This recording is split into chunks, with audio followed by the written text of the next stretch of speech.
निजुक्ति दिशा ओडिशार व्यूअर्स मानक स्वागत। आज आम पाखरे रिक्वायरमेंट आसीची KVS MCL Subhadra area Titlagarh ठारे जदि आपणक पाखरे बीएड क्वालिफिकेशन अच्छी ता सहित ग्रेजुएशन हो कि पोस्ट ग्रेजुएशन क्वालिफिकेशन होची ताले आपण एथरे अप्लाई करि पारे। कांग्रेचुलेशन, आपण ठीक जगह आसी पहुंचि। आपण जानिछन्ती केभीएस रे जॉब मिलिबा केते बड़ गोटे काठिकर पाठ, तेणु आपणक पाखकु रिक्वायरमेंट आसीची। मु आपणकर नोटिफिकेशन को देखौछि एवं ए नोटिफिकेशन आपणकर वीडियो सरीबा परे कमेंट बॉक्स रे जाइकि एक्सेस करि परिबे। आपण सेति पई ओरिड होंतु नाही, तेणु आपणकर वर्किंग ऑन इंटरव्यू रहउछि। आपण जाइकि सेठी आपणकर इंटरव्यू देबाकू पड़िबो। इंटरव्यू डेट रहउछि 11 मार्च 2026 रे आपणको माने इंटरव्यू डेट रहउछि। टाइम रहउछि 8टा रो 10टा मध्यरे आपणकर इंटरव्यू जाइकि देबे। इंटरव्यू देबा पई आपनको कोन कोन पोस्ट बाहरी छि ताकू देखि दोछि। आपनको टीजीटी रो English, Sanskrit, Hindi, social science, mathematics science ये सब टीजीटी। आपण जानि छथि केभीएस विश्वविद्यालय केवल क्लास 10th पर्यंत ही एलिजिबिलिटी रही क्लास 10th पर्यंत। सेति पई आपनको टीजीटी ही दरकार ग्रेजुएशन। तापरे आपनकर primary teacher, special education, sports coach, regional Odia teacher, nurse एवं कंप्यूटर इंस्ट्रक्टर ए सबु पई रिक्वायरमेंट रहउची। रिक्वायरमेंट रो फुलफिल पई आपनको कोन कोन माने एलिजिबिलिटी क्राइटेरिया आपनकर एजुकेशन क्वालिफिकेशन कोन मागुची। जदि आपण यार सब देखि पारे कि टीचर एजुकेशन कोन रहिया दरकार ए सब लिखाई छि। आपनकर 4th year integrated NCERT Beed दरकार। आपनकर जहाँ कहिथिले आपनकर बीड गुटे कंपलसरी हेबा दरकार। आउ एई भलिया सब्जेक्ट रहिबा दरकार। आपनकर देखि पाछन्ती ता सहित qualification central teacher eligibility test paper 2 बा सीबीएसई जो आपनकर टीजीटी रहउछि ए सब माने आपनकर क्वालिफिकेशन माने टीजीटी आपण सेंट्रल टीचर एलिजिबिलिटी टेस्ट आपनकर क्वालिफिकेशन हेतिया दरकार।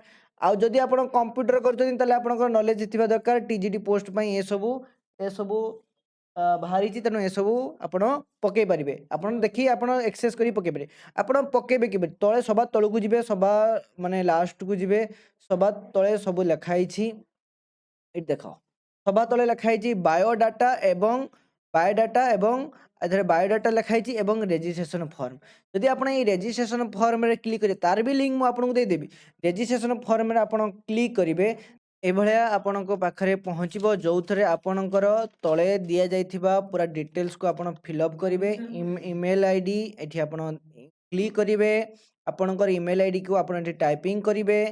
देन आपणकर नेम को कैपिटल लेटर लिखिबे। मने करा जाऊ मो ना होची राम, तेणु मु एठी राम को कैपिटल लेटर रे लिखिबी। देन आसीबा आपणकर कोन आसीबो, देन आपणकर फादर्स नेम को लिखिबे। देन डेट ऑफ बर्थ, आपण डेट ऑफ बर्थ केबे जन्म होइतिले ता लिखिबे।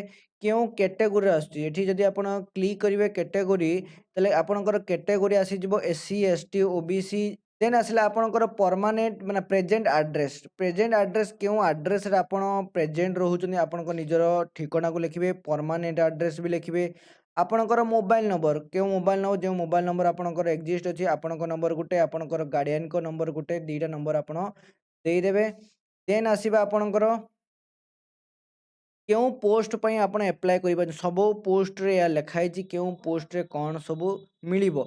ए सब पोस्ट रे आपणकर लिखा जाई छि क्यों पोस्ट। मने करा जो मु टीजीटी साइंस पई अप्लाई करू तले साइंस ऊपर क्लिक करि देबी। तने ए सब पोस्ट ऊपर आपण अप्लाई करि परिबे। देन आसला आपणकर 10th मार्कशीट केते परसेंटेज रे आपणकर एठी परसेंटेज ऑफ मार्कशीट के पूरा लिखिया पड़ेनी। मो 350 बाई टोटल न मोर 70% थिला मो 70 लिखिबी। देन आसला प्लस 2 रो परसेंटेज मार्क्स 70% कि 80% जते आपनकर थिला सेते ही लिखिबे। देन आसीबा आपनकर कोन ग्रेजुएशन। जदि आपण ग्रेजुएशन करिसंती तले ग्रेजुएशन लो परसेंटेज आपनको देबा पड़ियो। पोस्ट ग्रेजुएशन लो भी परसेंटेज देबा पड़ियो। सीटीईटी क्वालिफिकेशन अछि कि नहीं, यस अछि। जदि नहीं तले नो ऊपर क्लिक करि परिबे। देन आसीबा आपनकर कोन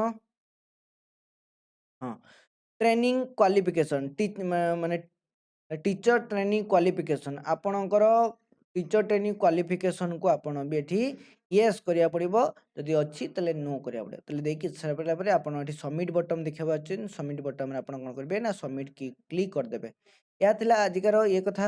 ଯଦି ଆପଣ ଜାଣିବାକୁ ଚାହୁଁଛନ୍ତି ସାଲାରୀ ସ୍ଲିପ୍ କିପରି କେତେ ସାଲାରୀ ଆପଣଙ୍କର ଦିଆଯିବ, ତାହେଲେ ତାହା ବି ଏଠି ଲେଖା ହେଇଛି, ମେନସନ୍ କରାଯାଇଛି। ଯଦି ଆପଣ ଦେଖିବେ ପିଜିଟି ମାନେ ଟିଜିଟି ଯେଉଁ ଅଲ୍ ପୋଷ୍ଟ ପାଇଁ, ଟିଜିଟିର ଅଲ୍ ପୋଷ୍ଟ ପାଇଁ 26,250 ଟଙ୍କା ଦିଆଯିବ ଆପଣଙ୍କ ମନ୍ଥଲି।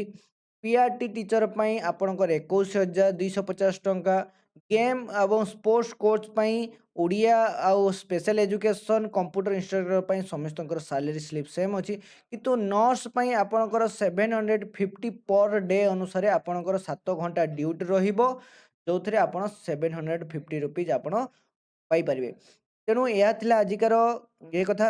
ମୋର ସମସ୍ତଙ୍କର ଗୋଟେ ରିକ୍ୱେଷ୍ଟ, ଯଦି ଆପଣ ଆଉ କେଉଁ ପୋଷ୍ଟ ପାଇଁ ଆପ୍ଲାଏ କରିବା ପାଇଁ ଚାହୁଁଛନ୍ତି ବା ଖୋଜୁଛନ୍ତି, ଯାହାକି ମୁଁ ଜାଣିପାରୁନାହିଁ, ମୋ ପାଖରେ ବହୁତ ପୋଷ୍ଟ ଏପରି ଆସୁଛି ଯାହାକି ମୁଁ ଆପଣଙ୍କୁ ନୋଟିଫିକେସନ୍ ଦେଇପାରୁନାହିଁ, ଯଦି ଆପଣ ତାହା ଲେଖିଦେବେ ତାହେଲେ ମୁଁ ଆପଣଙ୍କୁ ଏତିକି ହେଲ୍ପ କରିପାରିବି।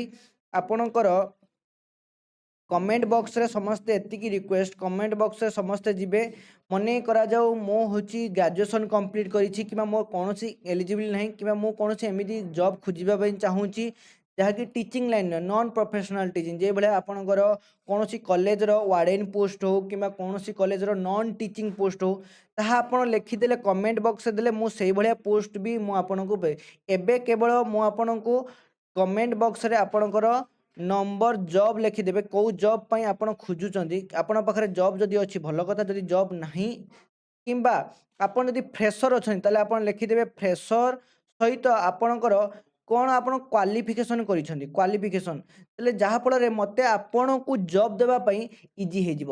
ତେଣୁ ଭିଡ଼ିଓଟି କିପରି ଭଲ ଲାଗିଛି, ତାହେଲେ ଭିଡ଼ିଓଟିକୁ ଲାଇକ୍ କରନ୍ତୁ, ଚ୍ୟାନେଲକୁ ସବସ୍କ୍ରାଇବ୍ କରନ୍ତୁ, ଫ୍ରେଣ୍ଡମାନଙ୍କ ସହିତ ସେୟାର କରନ୍ତୁ। Thank you. ଜୟ ଜଗନ୍ନାଥ।